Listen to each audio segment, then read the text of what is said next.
Hey everyone. Listen, I'm wondering why I didn't play my little you know why you didn't play it? Because I didn't set it to play it. What is wrong with me? Right? Okay, listen. Welcome to episode 75 of the Radical Godly Stewardship podcast. I am Dr. Lexi Johnson, and this is where heaven's economy collides with Earth's assignments. I am your host, Lexi Johnson. I am your financial rebel, your kingdom disruptor, and your accountability coach into obedience. Because around here, we don't beg God for money. That is not what we do. We align, we obey, we produce, we multiply, we dominate. And if you're ready to steward well and think boldly and build kingdom wealth, then just after this intro, we are going to talk about a few things, and I'll tell you what those are when we come back.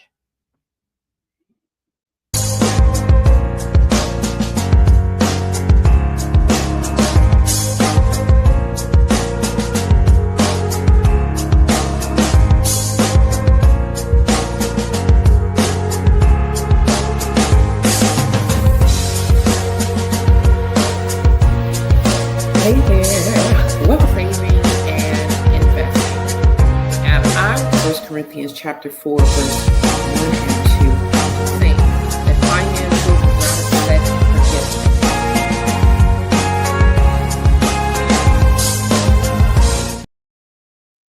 Hey there, it is good to see you all. We were not here last Thursday, and I say we, I mean me. Was not here last Thursday, had a lot going on. However, I am so super thrilled to be here with you all. And again, not even at my usual time, but this time of year, my schedule kind of gets a little hectic and it's hard for me to, figure out what's what sometimes, but that's all. It's all well and good. We are here now.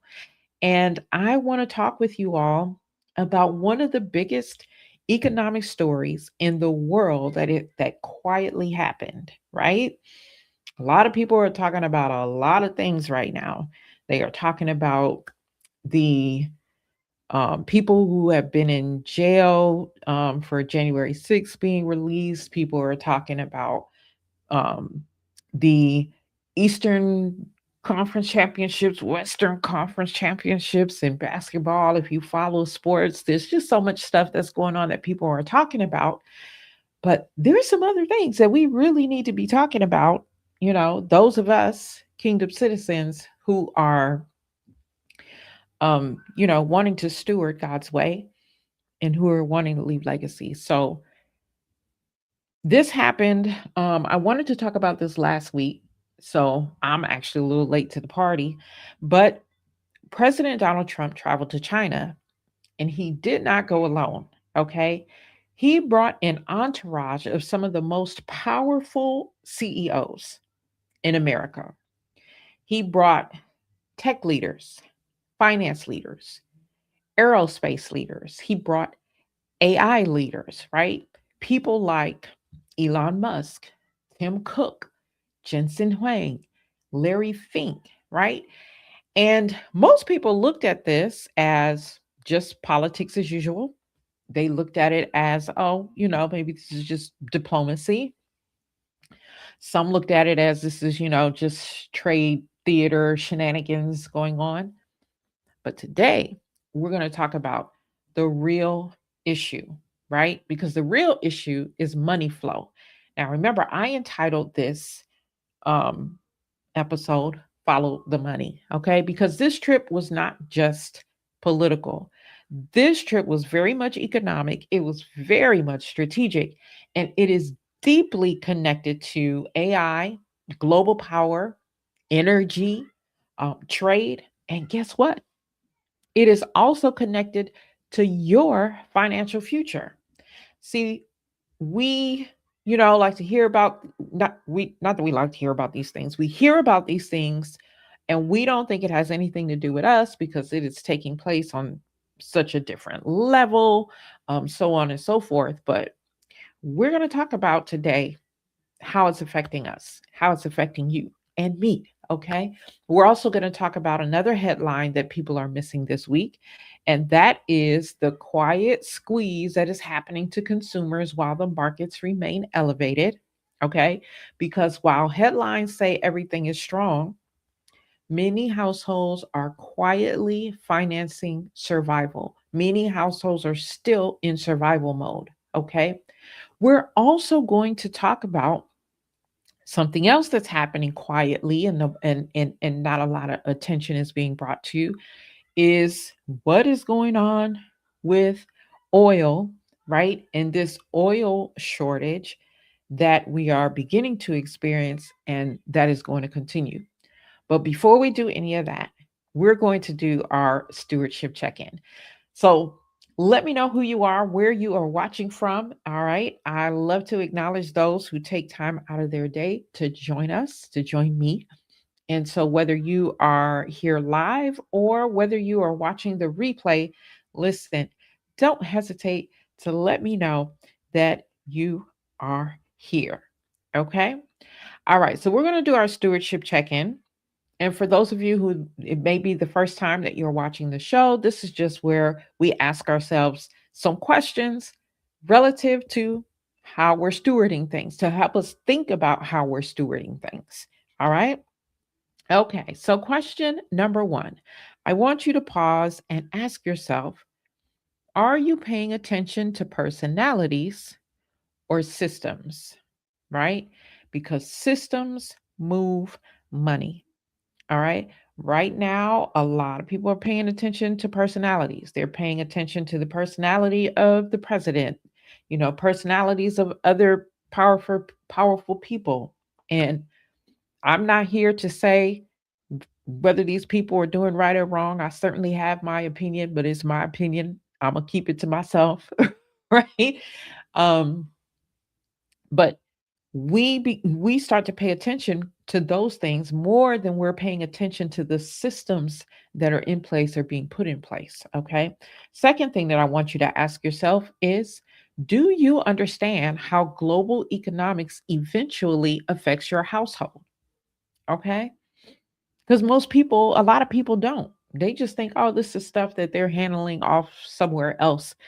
Because geopolitics always reaches Main Street eventually. Okay. And the third question that I want you to ask yourself is, are you emotionally reacting to the headlines? Hmm? Or are you discerning where the capital is flowing? Okay. So, again, while we're all caught up in the emotion of whatever news is being put before us, we are not being discerning about where the money is flowing and looking for those opportunities. Okay. Kingdom stewardship requires discernment. Okay. Discernment of the times. All right. Now, Proverbs 22:3 says that the prudent see danger and take refuge. So, this is a season to observe very carefully what is going on. This is a season to pay attention. I've been saying this for some time now, but even more so, this is a season to pay attention to the headlines that are not being, pushed out there in front of us. While everybody else is chiming in on all these popular topics, right? We are looking at the other topics that people are just not even paying attention to because they don't think it's important. All right, so let's simplify this, right? Why did Trump bring CEOs to China? Because this was not random, okay? The delegation included executives from AI, from banking, from semiconductors, from aerospace, from finance, from payments, from agriculture, right? So, what was the real purpose? Well, the real purpose is access, okay? Access to markets, access to manufacturing, access to AI supply chains, access to trade relationships, and access to technological positioning. Okay. major US corporations still depend heavily on China for quite a few things, okay, including manufacturing, consumers, supply chains, and growth. So even after all of these years of political tension, right, there is still this heavy dependence on China. Now, the real story, okay, is AI. And this is the part that people are missing, okay? People are fussing about the data centers, which, I get it, okay, because it's going to use up a lot of the people's um, stuff, for lack of a better word, water and heat and silver, all of these things, right? That these places are going to use a lot of energy, all of that. AI is becoming the center of global economic competition. Okay. And AI is going to require some of the things that I just talked to you about, right? Water, it's going to require rare earth minerals, it's going to require semiconductors, it's going to require manufacturing infrastructure and massive energy supply, right? China plays a huge role in all of those areas. That's why executives connected to chips, AI, tech infrastructure were so important on this trip. Okay. Anybody who is anybody in these various areas was brought on that trip. Okay. For that reason. Okay. Access. All right. With the US is trying to make sure that it has access. And after access, economic power. Okay. So people think that the future war is about military stuff only. And that is not the case. Okay. I know people have been talking about like this war that we're in, and we're like, what the heck kind of war? What is this war that we're in? And why are we fighting it and all of that? I listen, that is not the power that we're trying to gain is not merely military. Okay. The future war is also technological, it's also economic, and it's also infrastructure based. So, whoever controls, and I have said this before on this podcast, whoever controls AI infrastructure, whoever controls chip manufacturing, whoever controls energy systems, trade access, these are the people, okay, that will hold enormous power. So, this is why Trump gathered up all these people in these various different areas and they went to China because they want access and they know that if they can get in there, right, then they will be holding quite a bit of power. All right. Well, what does this mean for kingdom citizens, right? This is why kingdom citizens can't afford to live disconnected from economics because economics is going to affect your jobs.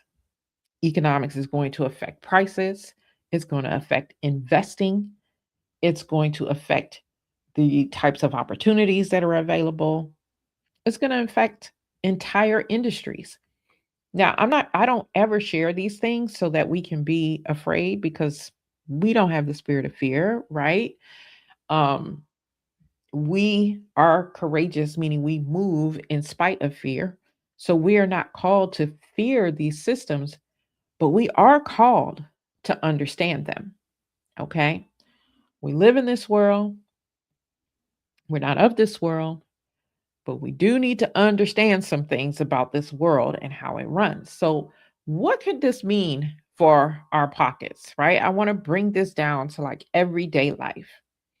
If the US China economic cooperation improves, okay, then the markets are going to respond positively.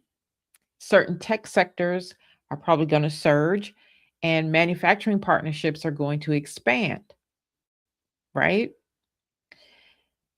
The first people, one of the first people to benefit from these types of things monetarily are investors. All right.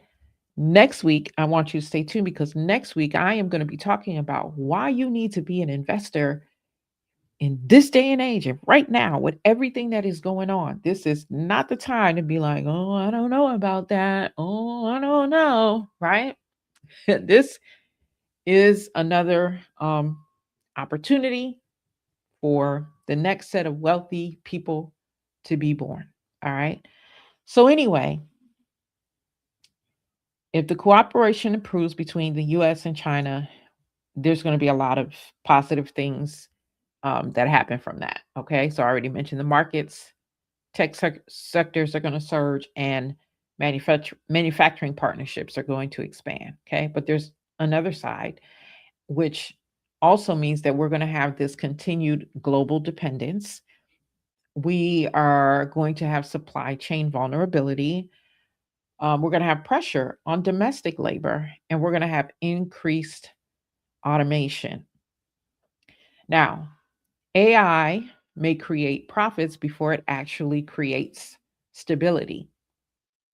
And this is very important because corporations are going to benefit, or they may benefit from the efficiency of AI, lower labor costs, right? Because AI can now be programmed to do things this way. You don't actually have to have a human doing those things. I mean, think about it, like, not on television, but right now, you see this a lot on social media. All of the commercials that you see people do, ads that you see people doing, even their videos, like they're all using AI, where it used to be people that they would put in these videos and things, right? So I know we're talking about corporations, but not even just the big corporations. Other people are going to benefit from this as well. So the efficiency, the lower labor costs, and the automation. Okay. Um, so this is going to happen, and these corporations are going to benefit from the profits, right? More, it's more profit that they get to keep in their pocket, and they're going to experience this and enjoy this long before everyday workers feel stable again. That's why I keep saying this: investors may win first, okay? Workers may feel the disruption first, and maybe they win down the line. Maybe. Okay. All right. Now, the other thing I want to talk about today is the quiet consumer squeeze. Now, I have been talking about this for a few, on and off now for a few weeks. But let's talk about another story that's hiding underneath the headlines, and that is the consumer debt pressure. As I mentioned, I've been mentioning this here or there from different aspects. I want to talk about this because while the markets are up and remaining elevated, many households are still quietly struggling. Okay. US credit card debt has climbed above 1.2 trillion, okay, nationally. And many consumers are now using credit cards and things for and getting loans even for grocery, for utilities, for basic living expenses. Now, why does this matter? This matters because this creates what I call artificial stability. People look okay externally, okay? People look like all is well. There are some people who are still traveling and still doing things like nothing has changed. And I'm not talking about the people who can actually, they have the discretionary income to do all this. I am talking about people who things have become tight for, right? But they're still traveling, they're still keeping up the appearance. And so it looks like people are doing okay. But the numbers don't tell stories. Well, they do tell stories. I should say they don't tell some lies. Okay. So 1.2 trillion in credit card debt. All right. That's a lot of people living off credit cards. Okay. So they're looking okay externally, but internally the pressure is rising. The savings are shrinking and the debt is growing. All right. So I have been teaching in my financial rebellion cohort, which just wrapped up last week. We're going to have their graduation um, next Tuesday. Super excited about that. But they learned that in this season, they can't operate like how they see other people operating, people looking okay, right? They have to understand the time that we're in, the season that we're in, and they have to move accordingly, right? This is a time for getting yourself free of a lot of monetary obligations, debt, okay? And other just things that you're paying for that you don't need. This is the time to get free of that stuff so that you can strategically use those funds to invest. All right. Because the opportunity is here. All right. Now, what is the danger, though, in misreading this moment? Here's the mistake that many people are making. So, a lot of people see the strong markets, right? They see the strong tech stocks. And these are people who are even following this, right? They see all the excitement around AI. And so they assume that everything is good. But the truth is that the average household is under pressure. And that disconnect matters. We have to understand that that disconnect is going on. And you must understand it specifically if you're feeling pressure in your home. You cannot continue to operate like things are okay when they're not, right? Scripture says the borrower is servant to the lender. Proverbs 22:7. Okay. So debt changes your decision making. Pressure changes your decision making. All of these things change your decision making. Now you begin to like make decisions just out of your in survival mode, right? Many households are making very short-term decisions that will have long-term impact, okay? Many people are making these short-term decisions because they're like, man, we have been in this survival mode for a while. We have had some financial strain for a while. So they are looking to get out of these things, but they are using the wrong strategies to get out. Okay. So um let's talk about one last thing, and then I'm going to share with you how kingdom citizens should respond to all of this and what we should be doing, okay? Because again, we live in this world, okay, but we are not of this world, so we should be moving differently, right? Okay. So the last thing that I want to talk about is what I call the quiet oil and motor oil shortage that people are not paying attention to. All right. This is another story that is quietly developing underneath the surface. And this one is going to hit people directly. Okay. The other ones might take a little while to hit you, but this one is going to hit you directly in your pockets very quickly. Right.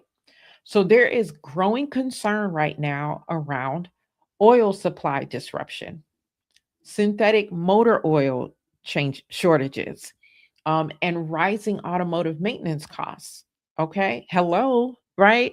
Anybody out there drive cars? Okay. Anybody out there got a car that needs oil changes? Anybody out there got a car that needs some maintenance done from time to time? Absolutely. Right. So this oil shortage thing that's going on, it's already started, right? This is connected to the instability in the Middle East. Okay, is connected to that and the disruptions involving the Strait of Hormuz. One of the most, it is one of the most important global oil shipping routes. Okay. And a lot of people aren't paying attention to it because they're like the straight or hormy who, what? Right? I can't even pronounce it. I ain't even gonna pay no attention, right? People aren't paying attention. And here's what most people don't realize that this is not just about gas prices, okay? The next squeeze may just happen at the auto shop. So, industry reports are now warning that synthetic motor oil supplies are tightening, lubricant prices are increasing, automotive service businesses are preparing to raise prices. Why is that? Because when there is a shortage, right, then now that shortage is creating more of a demand. Okay, you got more people, and it's not even necessarily that it's a bunch more people. It's just the fact that we have a shortage, and now we have too many people that can't be served. So what do? We increase the prices. And when you increase the prices, what does that do? It weeds out some people, right, who are not going to be able to get things done. And then you can meet the demand of the people who have the money to do so, right? So, some reports are already showing that the oil changes are moving from roughly about $80 to $100 because I know with my car is that's where it is, $80 to $100, right? Could be even a little over $100 depending upon if there's any other add-on service I want them to do.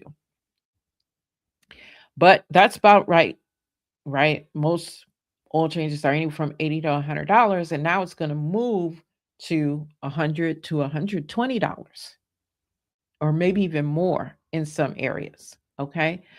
Auto shops and oil change businesses are anticipating higher supply costs. They're anticipating delayed inventory.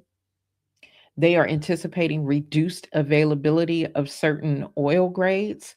They are also anticipating possible service price increases of 10 to 20%. So, if there is anything that you need to have done to your car, okay, this is the time, particularly that oil change and anything having to do with those types of um, uh, fluids and things like that. This is the time. Go get that stuff done now, okay? Like in the next week or two, okay? Because these places are already planning the increases, all right? In a few weeks, I think you're going to be paying 10 to 20% more for that oil change. You're going to be paying 10 to 20% more for certain other types of fluids and, all kinds of things. And, you look at oil, you think, oh, it's oil, but it affects so much stuff and things that we use on a day-to-day basis that we don't even really think about. Okay. So why is this happening though? Listen, modern synthetic oils rely heavily on specialized base oils. There's no D on there. I want to make sure y'all hearing me clearly. Specialized base oils. All right. So you have synthetic oils, but they depend on certain base oils that are imported from regions that are now experiencing shipping disruption, refinery instability, and geopolitical conflict. All right. And because much of the supply chain is global, right? A lot of where we get our oil is global. Even the local auto shops are going to feel the impact. All right. So some automakers are reportedly even warning dealerships about potential shortages in motor oil grades that are used in newer vehicles. So what does this mean for everyday people like you and I? This means everyday maintenance costs will continue to rise. Oil changes, repairs, transportation costs, delivery costs, shipping costs. And when the transportation costs rise, guess what it rises? Food costs, service costs, consumer prices, right? It's just like this domino effect because everything is connected. Everything is connected. So, this is why stewardship matters so much in uncertain seasons, because many people only prepare after prices increase. And we should be preparing before, way before, right? Wisdom prepares before the pressure fully arrives, right? So I mentioned that for the last 12 weeks, I've been teaching my students, so I like to call them participants in my financial rebellion coaching class. And these past 12 weeks, that is what I have been teaching them, how to put certain systems into place. So whether the economy is up, whether it's down, whether there's oil shortages or not oil shortages, whether there is, AI data centers going up or not going up, it does not matter, because you have systems in place that take care of you, whether things are up or whether things are down, right? And if the price increases come, let them come, because you're prepared, right? So I'll just say this on this whole oil thing, to give you these couple of tips to do, and then we're going to wrap everything up, that what I've been talking about. So, as I was mentioning, handle your needed vehicle maintenance stuff early. Get it done. Don't wait until the shortages worsen, or prices spike further. Me myself, I know I'm due for an oil change next month. I'm taking that bad boy in the next couple days, right? Build margin into your budget. Transportation inflation affects everything else.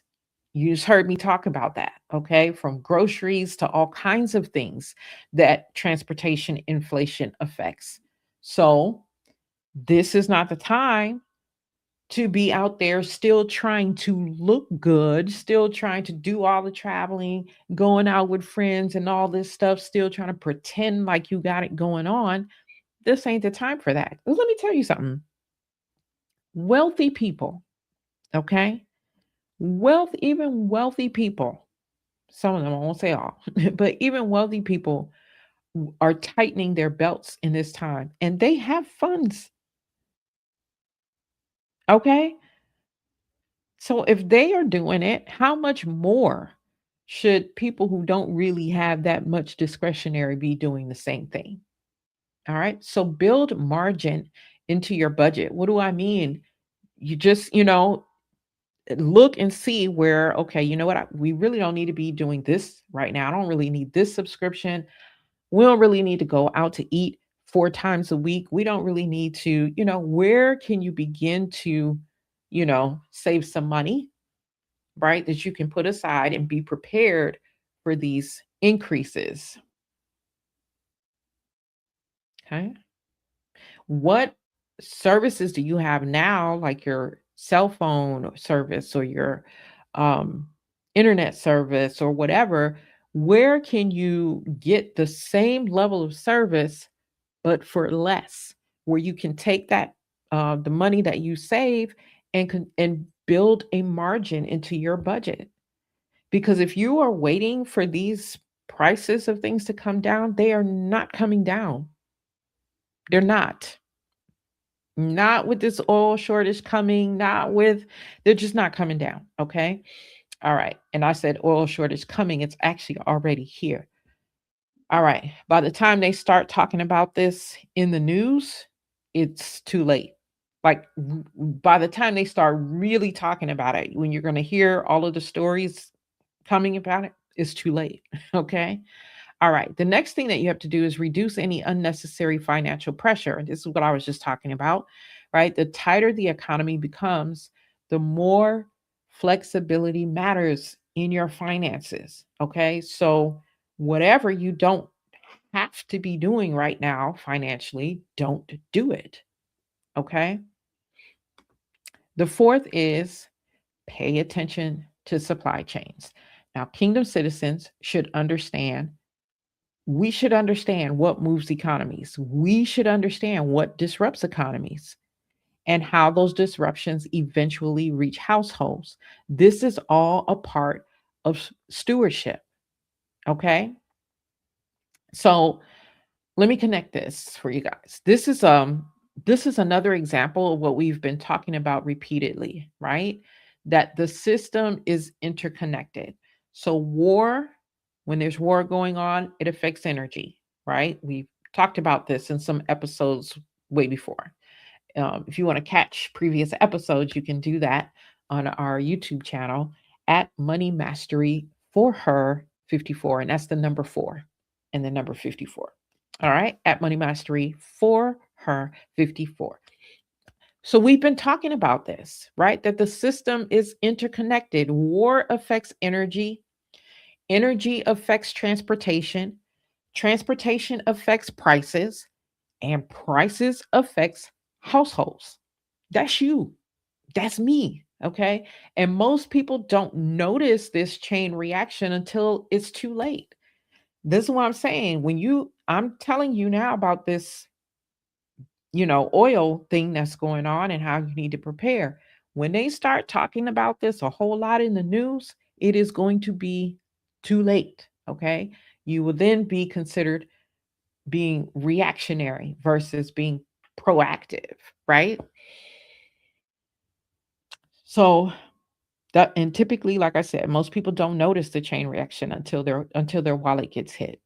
Okay. That's why discernment matters now. That's why discernment matters now. All right.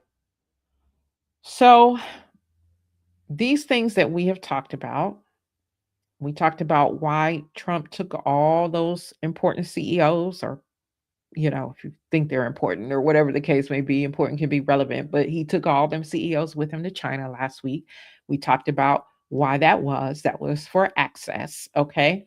If you're just joining, you're going to have to go back and catch that.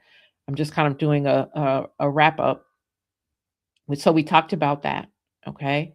And then we talked about, this silent squeeze that is going on in our wallets, how people are living like they're okay, but they aren't really, right? They're appearing that way, but the credit card debt statistics tell us differently. It tells us how people are really living, and they are living off money that doesn't even exist. Okay?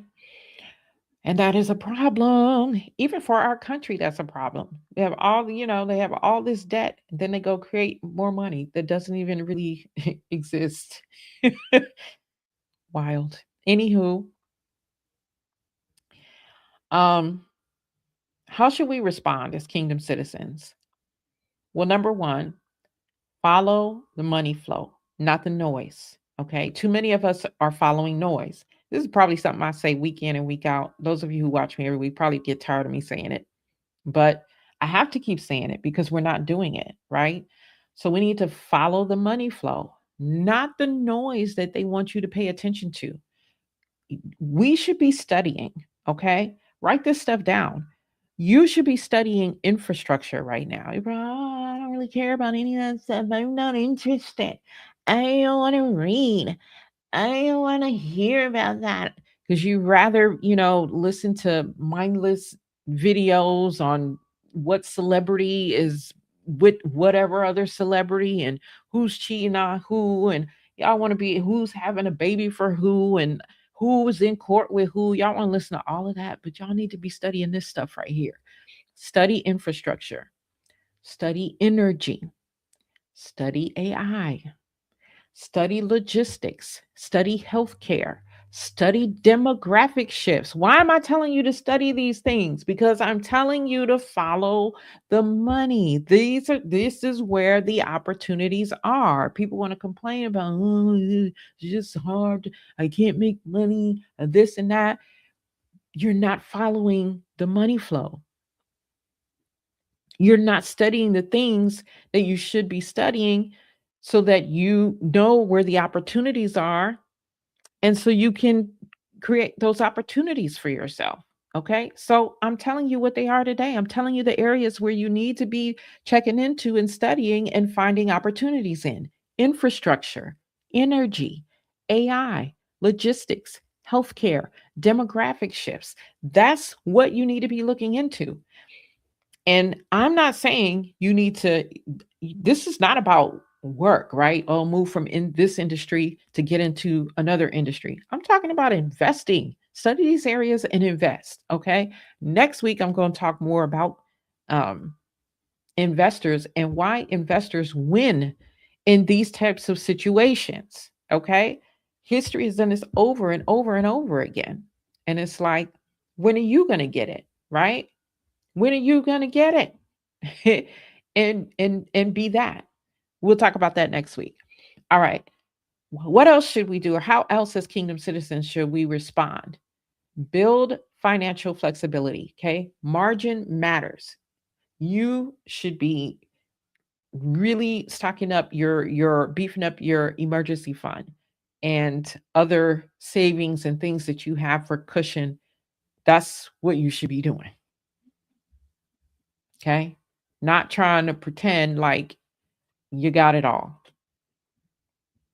right? And, not all of you are doing that, but there's a good number of you that are out there doing that. You're spending just to impress other people, right? Or you don't want to tell other people, no, oh, all my friends are getting together. You get in your emotions about it. All my friends are getting together, and I don't want to be the only one that doesn't go. Huh? In a heartbeat, I'll be like, nope. Right? Because I know where I'm trying to go and what I'm trying to get done. The next thing we as kingdom citizens must do is reduce our dependency. Okay. So the less fragile your household becomes, the more options you have. Okay. If you are dependent on um, government um, uh, programs and services and things like that, do what I said earlier, which was to follow the money and find the opportunities, right? Particularly if you're still young enough to do all of this, right? Um, Reduce your dependency. Maybe it's not the government that you're dependent on. Maybe you're dependent on other family members, right? Like other family members are literally carrying you right now. And that's okay. Sometimes that may be the case, right? We all at some point or another have had somebody carry us, right? So, but don't be content there, right? Reduce your dependency. The other thing that we need to be doing is positioning for the future, not for the past. Listen, the economy is restructuring. It just is. So you can fuss about it, you can cry about it, you can whine about it, you can do all of that, but the economy is still going to be restructuring. Okay. And so, therefore, you need to act accordingly. All right.